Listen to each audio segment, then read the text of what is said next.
Best Public Affairs Program. And the star goes to Open for Business Net 25. It is a signal to the world that we are open for business. We are now open for business. This is Cesar Vallejos bringing you yet another episode to guide you in discovering your passion and growing your business as we learn from experts in the field. Sama-sama tayong matuto sa isa na namang makabuluhang usapan tungo sa pagpapaunlad ng inyong negosyo. Ang Open for Business ay mapapanood nyo rin sa Facebook, sa YouTube. Siguraduhin mag-like at mag-subscribe sa aming social media page at Net25TV. Alamin natin, suriin mula sa mga negosyante, thought leaders at mga personalidad sa iba't ibang larangan ang mga strategies, trends at mahalagang karanasan sa pagninegosyo dahil tayo ay open for business.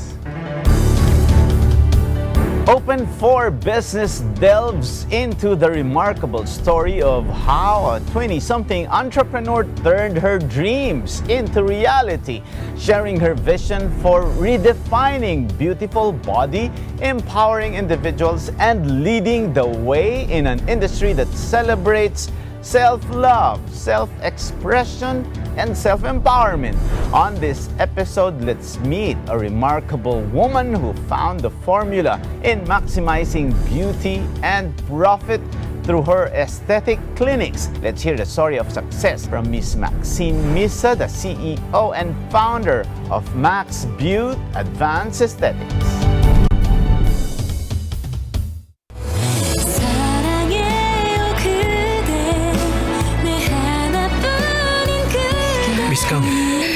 Mr. Bong, green light na din sa akin. Sa wakas, umami na din si Yowon sa tunay na nararamdaman niya para kay Chondo. Mama, ba't masaya ka? Nakangiti ba si Mama Boram? Pero ang bagong relationship nila, magkakalamat ba agad dahil sa bratinelang si Suji? Hello? Teka, ba't nasa iyo ang phone ni Mr. Bong? Magkasama kasi kami ni Mr. Bong ngayon.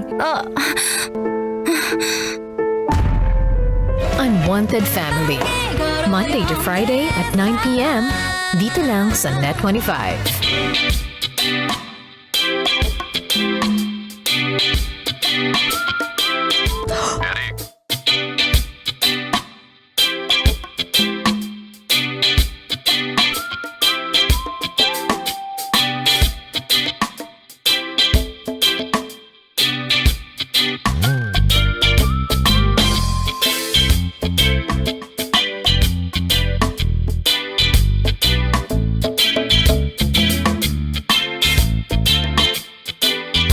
Makaka-relate kay you. Menopause. Meron ka bang nararamdaman ng mga signs ng menopause? Menopause really happens. In my case, I had a condition called endometriosis. Miss Corina, ang ganda po ng hair nyo. Ano pong shampoo nyo? Mapa-senior man kay you. My apos are here. They're here with me and they give me such joy. And so, kung hindi ako magtatrabaho, how could I spoil them? O Gen Z. Nar is actually an accent from Australia. So like when you say no, you don't say no. They say nar. Bida kayo dito. Shamay! So, Let's just always choose to be kind. Kaya ugaliin ang tumutok kung saan masaya at maganda ang simula ng araw. 10 a.m. to 12, Lunes hanggang Biyernes, kada umaga.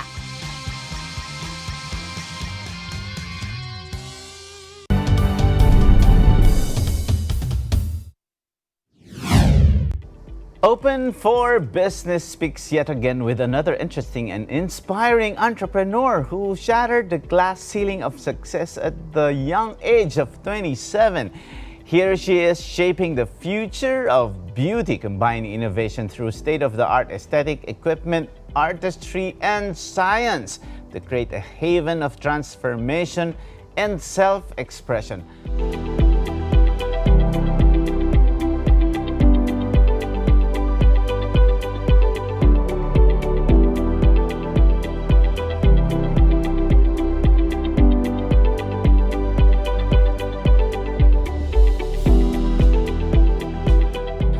Welcome Miss Maxine Misa, CEO and founder of Beaut Advanced Aesthetic Clinics. Welcome to Open for Business, Miss Maxine. How are you? I'm good. How are you? I'm fine. You look stunning. Thank you. We feature a lot about the business of beauty these days, and we see that it's really booming. Paano po ba kayo napasok sa pagninegosyo ng kagandahan? Actually, ever since I was a teenager, I had other businesses already. Mahilig na ako talaga mag-aral ng kung ano-ano. Napunta ako sa mga aesthetic courses. However, wala pa nun yung clinic namin. Nung nag-pandemic, of course, maraming taong lumalapit sa akin for help. And it's when talagang naglakas ako ng loob na okay, magtayo ng isa pang negosyo. So ito na yung naging aesthetic clinic. So it really started from, wanting to give Filipinos more jobs. Pero ngayon, ito na talaga yung pinaka-mahal ko at mukha namang minahal din ako ang aesthetic. So ganun kami nagsimula, actually. With aesthetics, Miss Maxine, we know that yes, it is a profitable business, but we see a lot of competition. So, were you prepared for that? And what makes you think that this one, although I know that it's your passion to stay beautiful, to really be as authentic and aesthetic as possible, but what makes you think that you will also survive in this industry?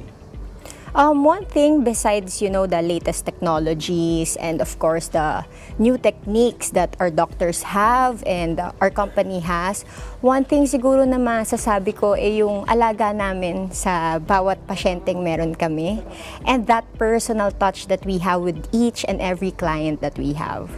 You mentioned about this aesthetics, care.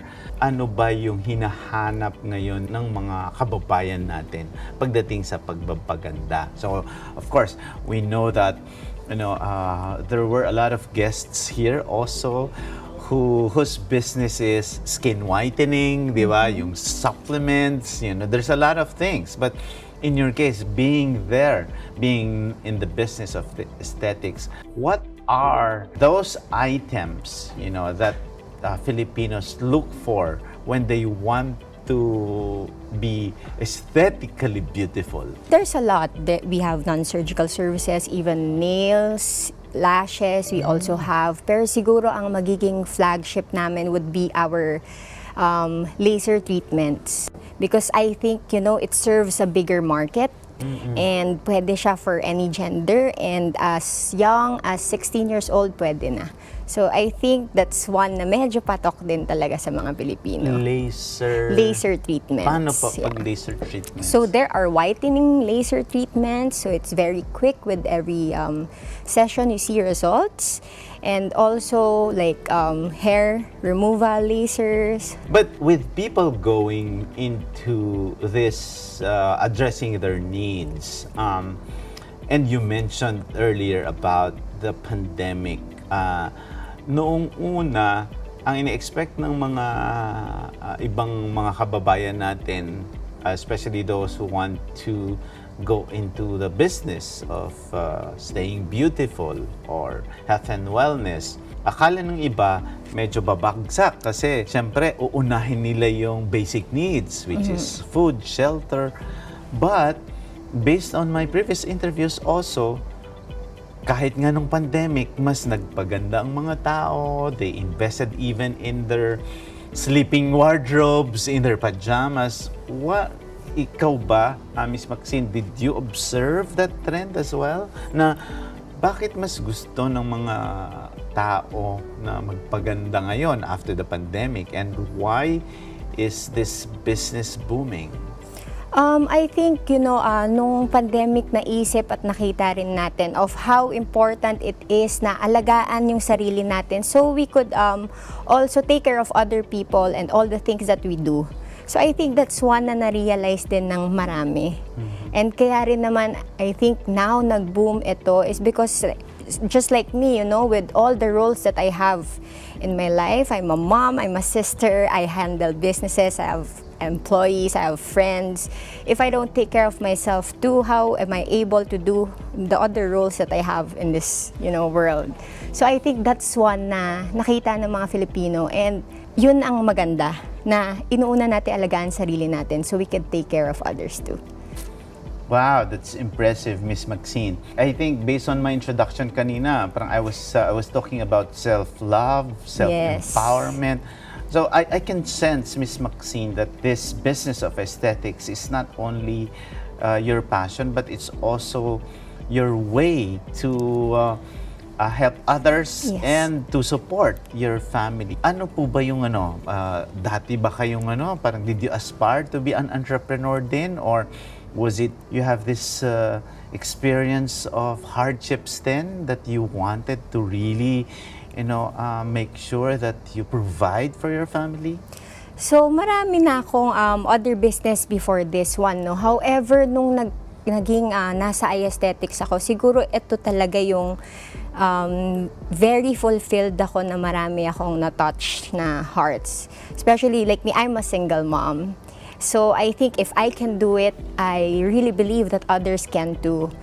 So that's the hardship, I think, na pinagdaanan ko, that now I get to inspire more women also and mothers that they can do everything also by kahit na nagpapaganda pa rin tayo at di natin pinapabayaan yung sarili natin. So I think that's one na hindi lang kami, service or experience, it's more of the impact that we have with others also. You mentioned, this some sort, I believe it's already an advocacy as well, because it sounded like an advocacy to me, where you bring opportunities, or you try to create this impact so that it can be felt also by mothers, by women. Yun ba ay binalak mo rin talaga na when I do aesthetic clinics, my market will be this segment? Do you see that market, or how are you segmenting? What's your market segmentation na parang na-attract mo yung mga customers ng aesthetic clinics? Actually, before, hindi naman yan ng isip. However, the more na nakikita ako ng mga tao sa clinic, that's something na I think na tutuwa sila sa akin. So now, naging ganun yung market. Pero before, it wasn't like that. It was very unclear. I think ganun naman talaga sa negosyo. Pero ngayon, yun yung nangyari. So we're very grateful. In this business, Miss Maxine, how do you also promote your services to different segments?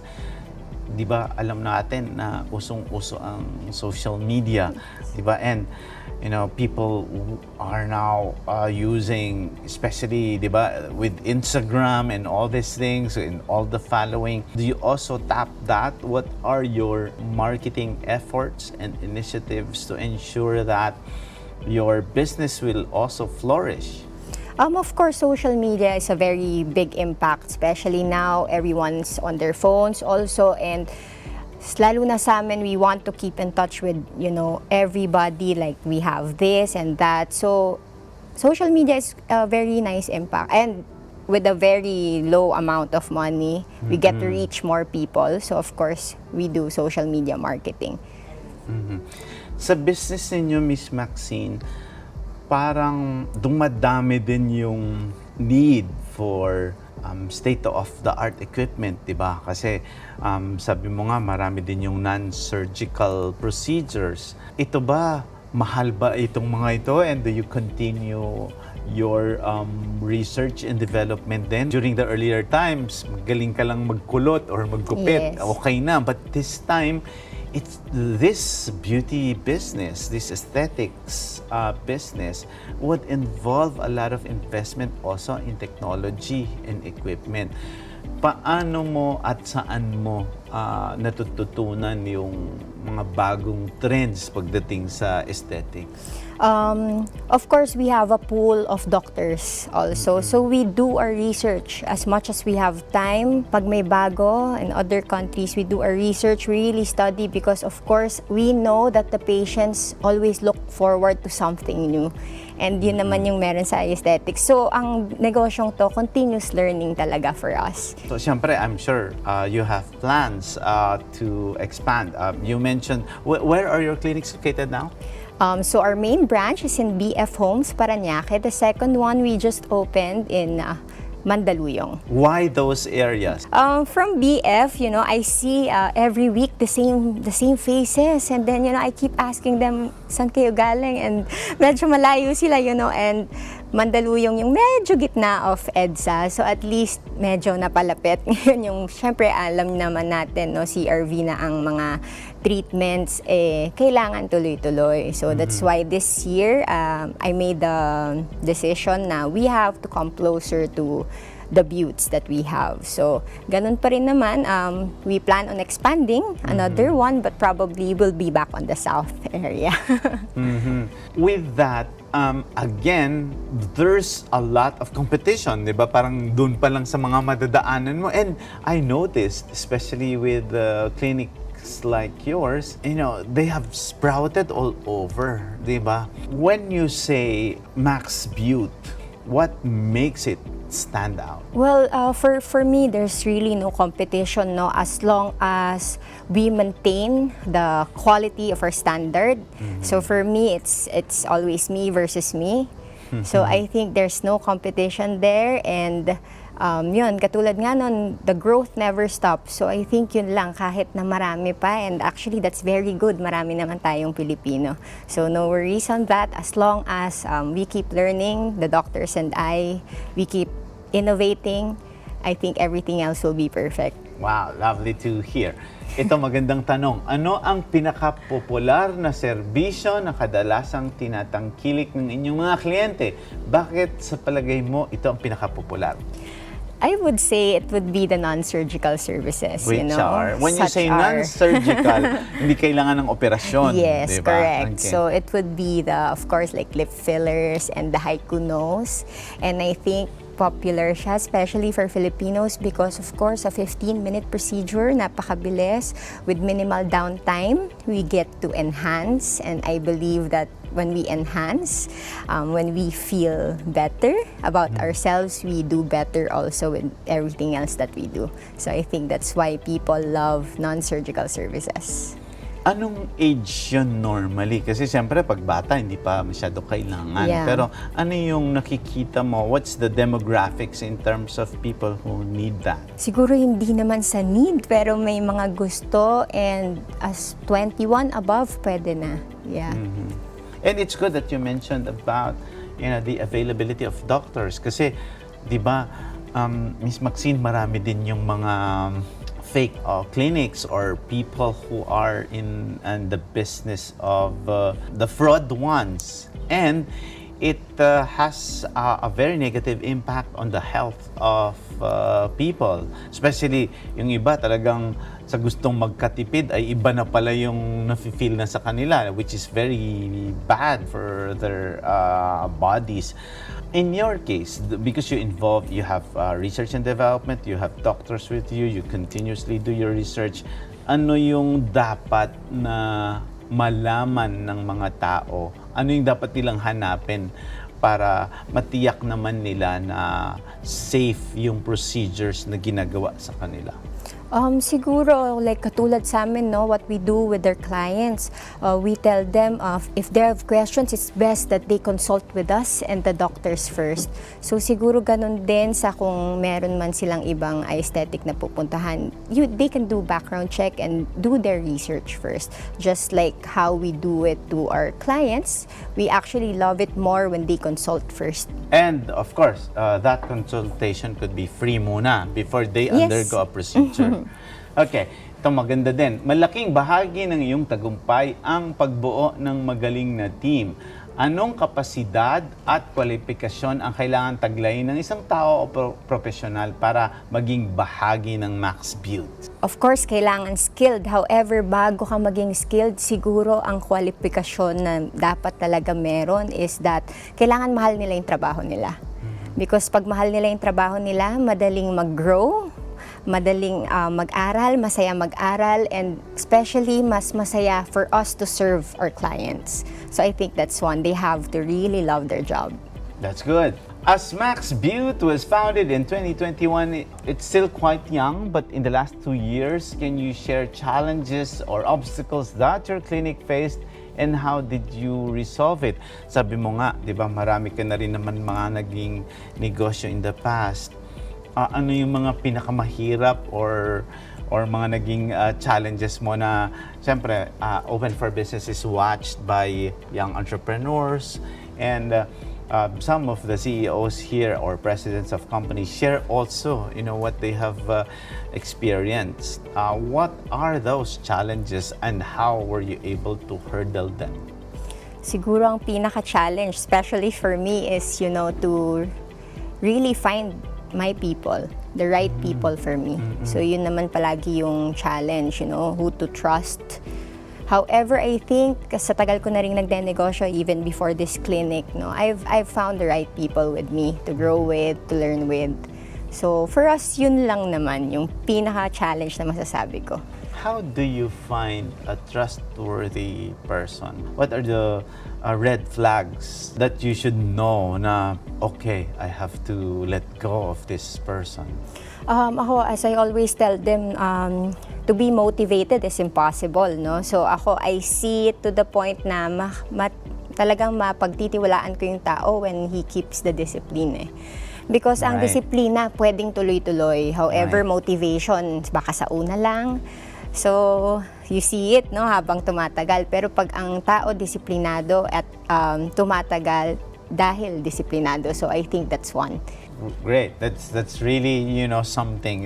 That's a valuable lesson. Tuloy na natin dito. Speaking of valuable lessons, what did you learn in terms of leadership and entrepreneurship in your journey as CEO and founder of Max Beaut? Siguro it is to lead by example. Talaga. So ako, with even the little things that we do, or yung simpleng oras, I was never late. So yung mga simpleng ganon, yes. So yung mga ganon, even if they are, I'm never late. So I think that's one, yung mga maliliit na quality na ganon. I keep it to the point that I'm an example of whatever I tell them, That's perfect. Sa usaping pag-angat ng kumpiyansa sa sarili dulot ng pagpapaganda, ano-ano naman ang paraan para mapalaganap ang kamalayan ukol sa kahalagahan ng self-care at self-confidence sa larangan ng estetika?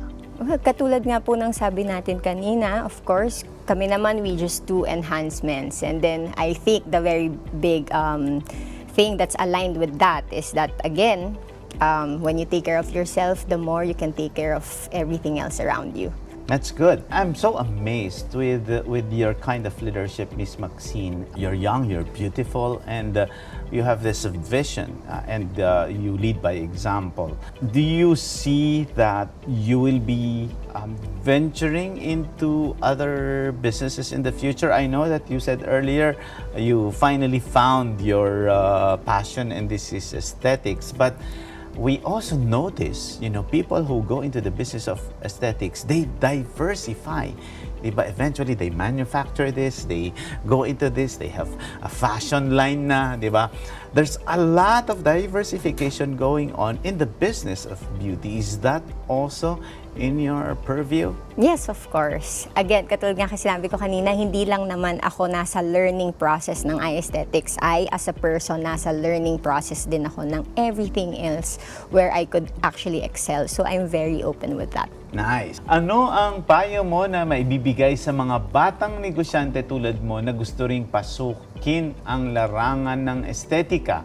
Well, I think they really have to think long term. Kasi hindi pwede ngayon lang natin gusto. Ngayon lang tayo excited. So when you think long-term, kahit ano kasing pagdaanan mo na struggles, obstacles, good and the bad, you will get there eh. Pero you really have to think long-term. Kasi pag excitement lang, or sikat lang ngayon yung negosyo, or uso lang ngayon yung negosyo, I feel like that's bound to fail. But thinking long-term, kakayanin mo lahat. And I think it starts there. You really have to think long-term. Ah, that's beautiful. And speaking of long term, what do we see in the future for Max Beaut? Let's say, siguro, wag nang masyadong mahaba. Let's say, 5 years from now, how do you see Max Beaut?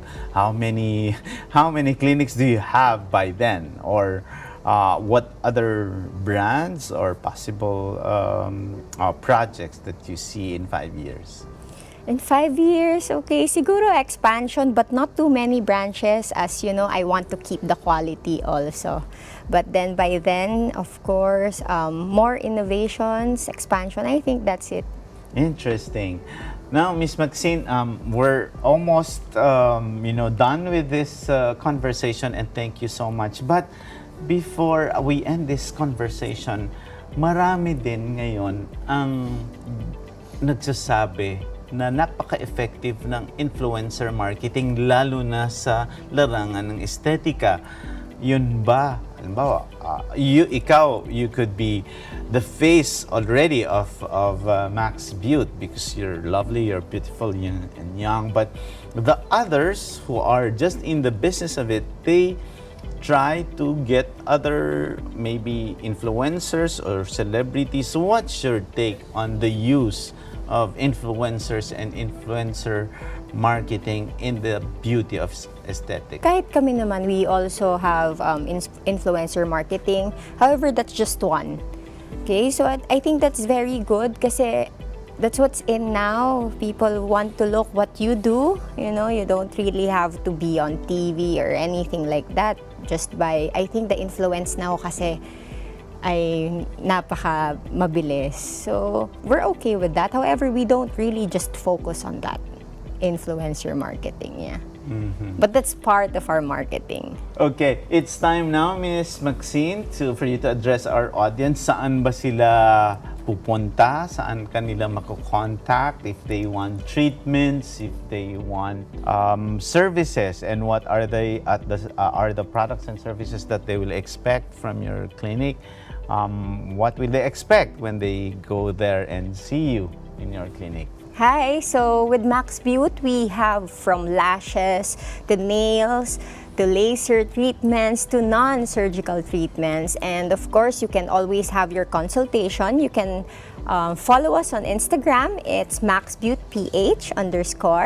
And on Facebook, it's MaxBeautBF Homes, MaxBeaut Mandaluyong.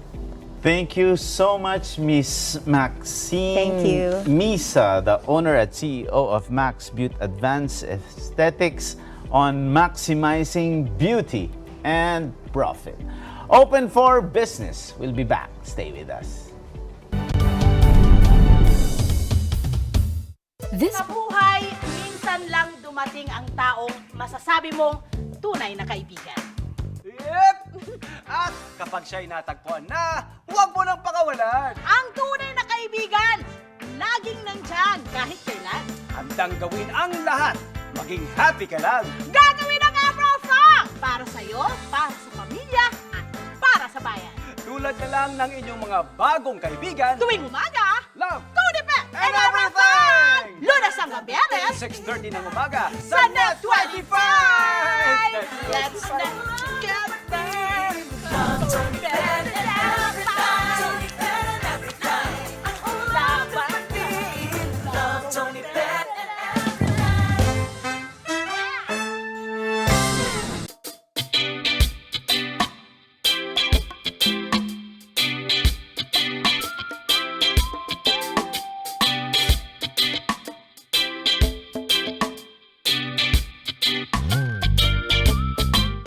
Opo ang inyong katuwang tungkol sa usaping ito.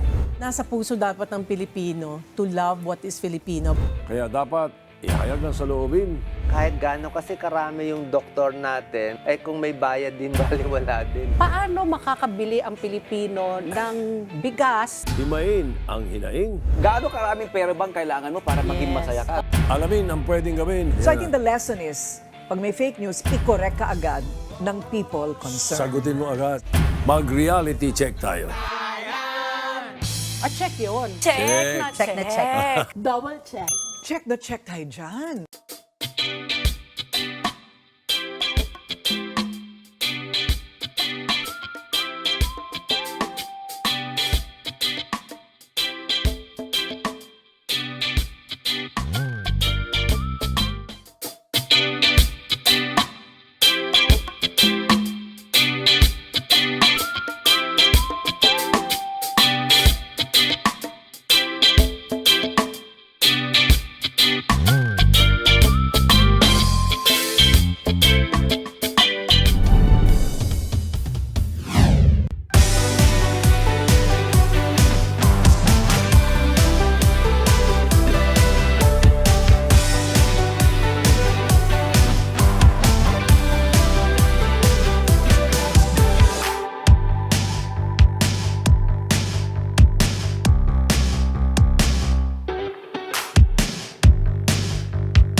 The true meaning of the word embrace has never been more pronounced with the launching of 2 new projects of the Embrace Organization for the Differently Abled Incorporated. We are here at the newly launched Embrace at New Era Compound, Dasmariñas, Cavite. Ang mga produkto at serbisyo sa panaderyang ito ay hindi lamang limitado sa kung ano ang lumalabas sa horno, kundi nagbibigay rin ng hanap buhay para sa mga taong may natatanging kalagayan. Sa awa at tulong po ng Panginoong Diyos ay nakapagbukas po tayo sa ating pong pangalawang araw po ng 2-day event po na ito ng Embrace Bake Shop. Talagang na-overwhelm din po kami sa Embrace team po namin dahil napakadami pong sumuporta dito po sa proyekto po na to. At napakasarap din po kasi talagang tumulong dito po sa organization na ito dahil nga ang mga tinutulungan po natin ay mga differently abled persons.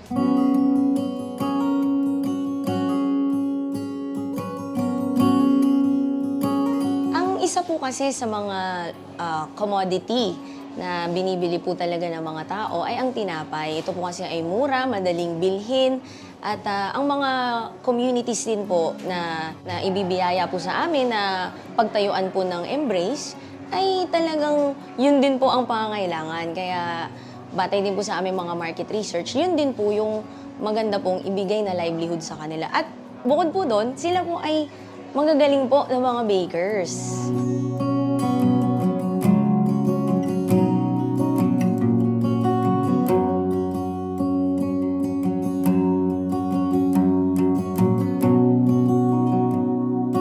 Ipinagmamalaki po namin ang mga gawa po na mga tinapay dito po sa Embrace Bake Shop. At hindi lang po kami ang magsasabi niyan dahil ang iba po namin mga kliyente ay mga 5-star hotels at mga high-end restaurants ang mga kumukuha po at nagpapagawa po sa atin ng tinapay.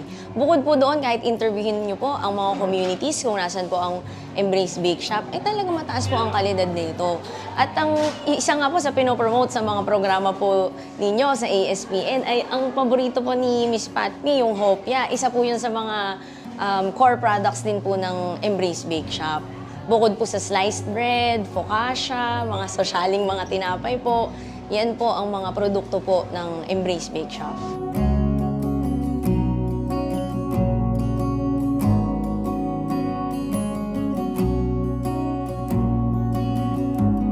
Nandiyan rin po ang mga pandesal, mga Spanish bread, mga ensaymada, naabot kaya po at sigurado pong napakasarap po nito at freshly baked po ng ating mga differently abled persons.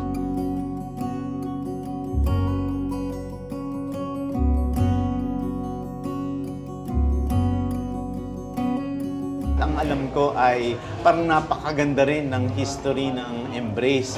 Sa katunayan, Ma'am True, parang ang Dasmariñas community na ito ay isa sa mga pinakamamahal din ng ka-JS at ka-Ani Apo. nung sila ay nabubuhay pa.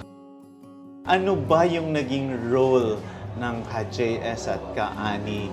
Dahil alam natin na sila ang unang-unang modelo ng pagsunod sa ating pamamahala. Simulan po natin siguro sa kasaysayan po talaga ng Embrace kung bakit po ito na itatag. Dahil sa panukala nga po ng kapatid na Eduardo B. Manalo, ang tagapamahalang pangkahalatan ng Iglesia ni Cristo, ay nagsimula po ang Embrace dahil po sa pagmamahal nila sa mga differently abled.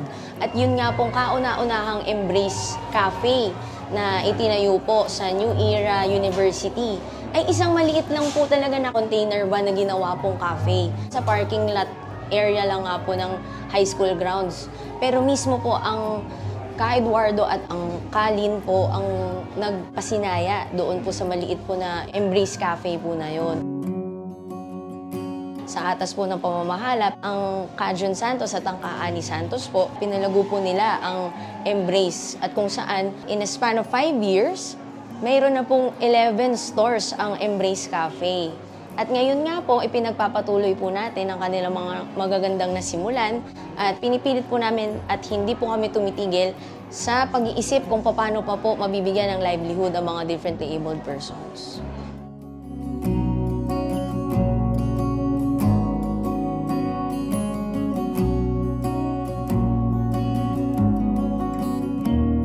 Talaga pong passionate po sila. Wala na po silang iniisip ang iba, kundi mabigyan po talaga ng pagkakataon ang mga differently abled persons. Naalala ko pa po nung sila po yung nabubuhay pa, nagpapahanap po talaga sila ng maaari pong tulungan.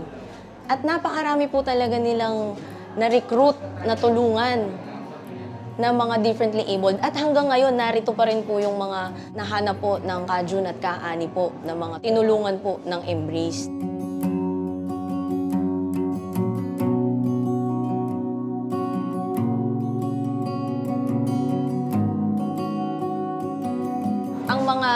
Binubuksan po talaga natin ng mga proyekto ay pinag-aaralan po natin para po sa kanila kung paano po sila pakikinabangan doon at kung paano po mag-fit sa kanilang mga skills. At bukod po doon, kung sila man po ay walang skill or hindi po fit, nagbibigay po tayo ng mga libreng training.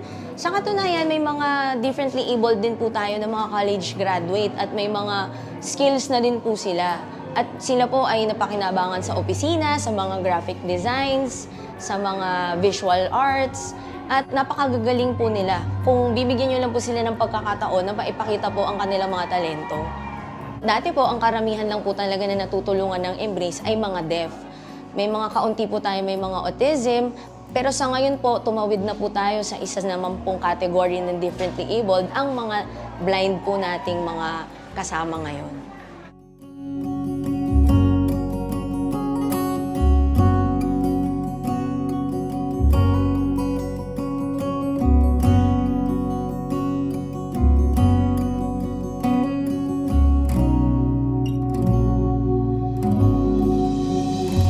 Thank you very much, ma'am. That was really inspiring. We congratulate you and the whole organization behind Embrace for giving us these gifts. This is not only a gift for them, for the PWDs, but a gift for the entire country because of the vision behind it. Thank you again to Ms. True Santos Matias, the chairperson of the Embrace organization for Differently Abled Incorporated, open for business. We'll be back. Stay with us. This program is presented by Pure Gold.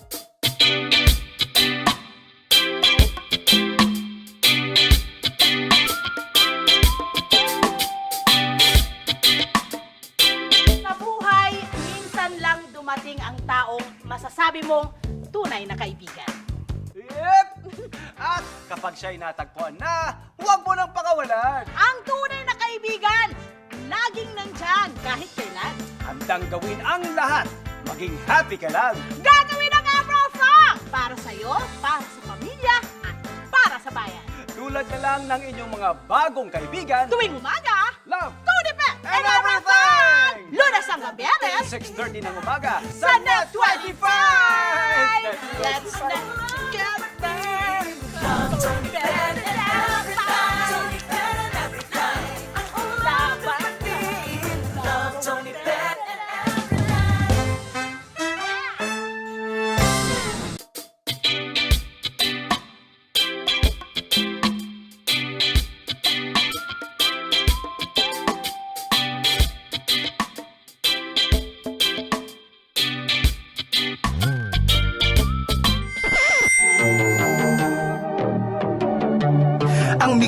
planong ito'y naglalahad ng saloobin. Oras na para ipasa sa bagong makata natin. Galing ay ipamalas, pangarap ilabas, itodo ang lakas, rap sa Pilipinas.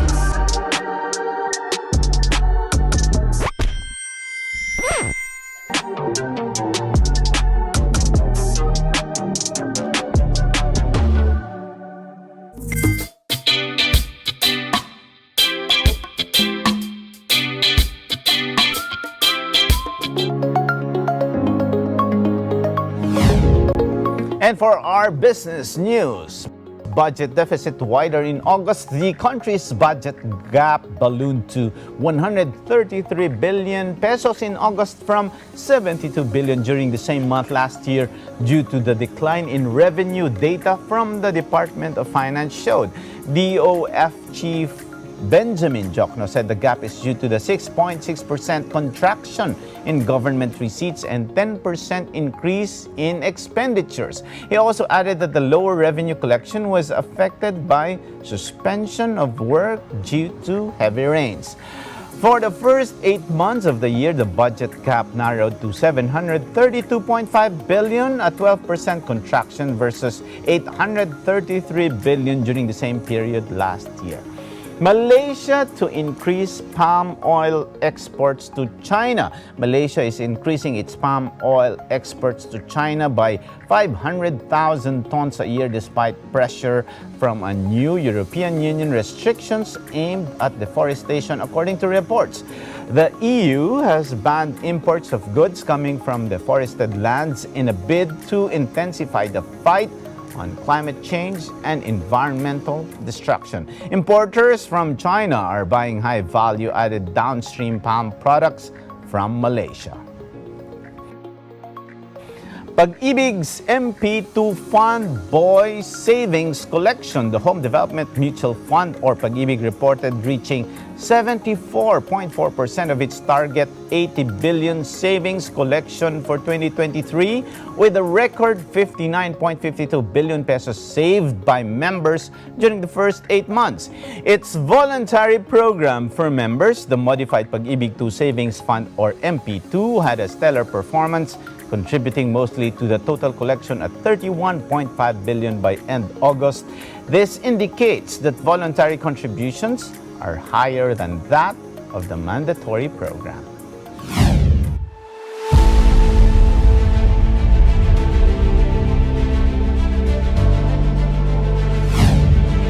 Open for Business is at the helm. Trabaho para sa Bayan Act.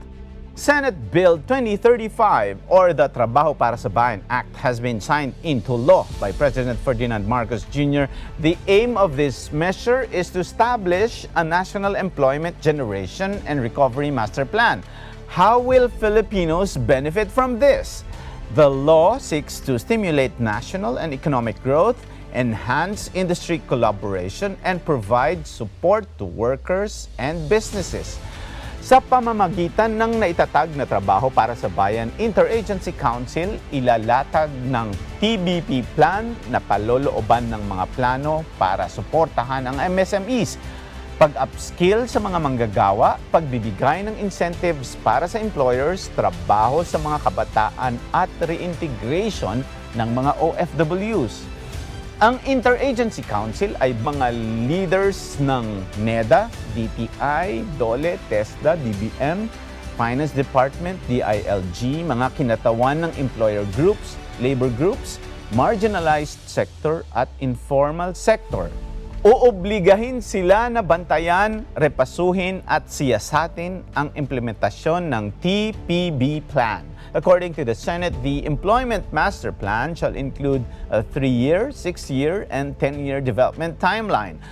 Oobligahin rin ng batas ang mga ahensyang gobyerno na repasuhin ang kasalukuyang hiring policies at standards, i-streamline ang recruitment processes at determinahin ang mga pangangailangan ng gobyerno sa mga manggagawa.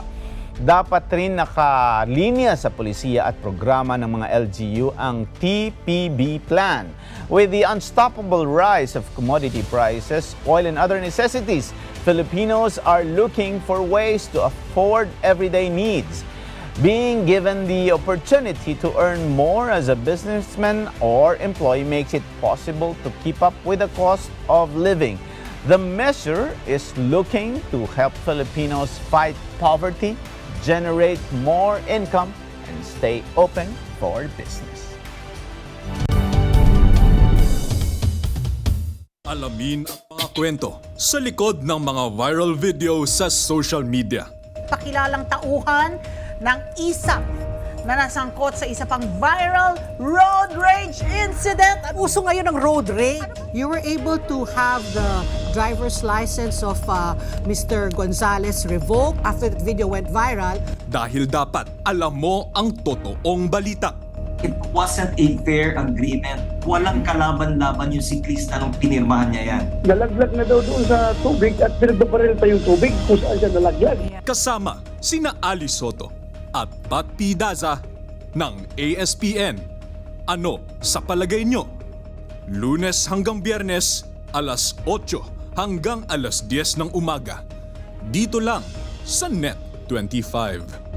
Ang iinit ng ulo ng ating mga kapulisan. Pero umuulan na ngayon, so sana humupa na ang inyong mga maiinit na ulo.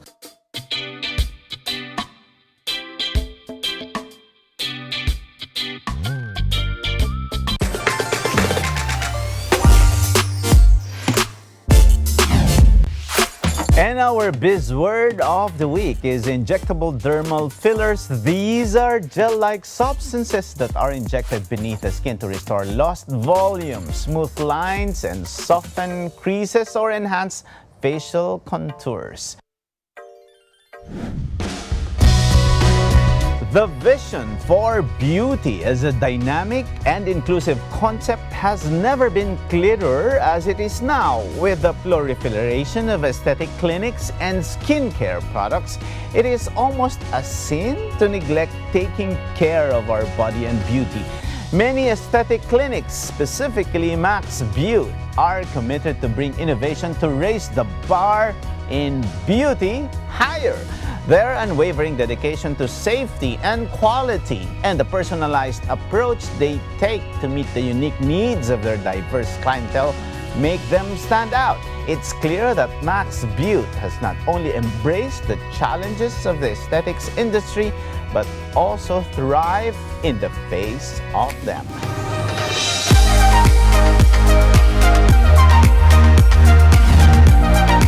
And with that, our quote of the week is from Mark Zuckerberg. He said, "The only strategy that is guaranteed to fail is not taking risks."